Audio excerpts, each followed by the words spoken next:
ఒకవేళ నేను మీకిప్పుడు చెబితే హనుమంతుడు చనిపోలేదు, ఆయన ఇప్పటికీ ఈ భూమిపైనే ఉన్నారని, హిమాలయాల్లో కొంతమంది మహాయోగులు ఆయనను దర్శించారని, మహాభారత కాలంలో భీముడికి ప్రత్యక్షమయ్యారని, కలియుగం ముగిసే వరకు భక్తులను కాపాడతానని స్వయంగా శ్రీరాముడి ముందు మాట ఇచ్చారని మీరు నమ్ముతారా?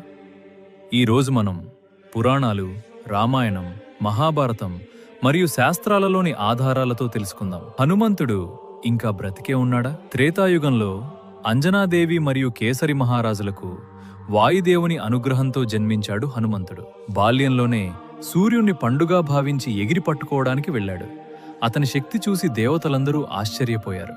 ఇంద్రుడు వజ్రాయుధంతో దెబ్బకొట్టగా వాయుదేవుడు కోపించి గాలిని నిలిపివేశాడు. దేవతలందరూ వచ్చి హనుమంతుడికి ఎన్నో వరాలు ఇచ్చారు. హనుమంతుడి జీవితానికి అసలు అర్థం శ్రీ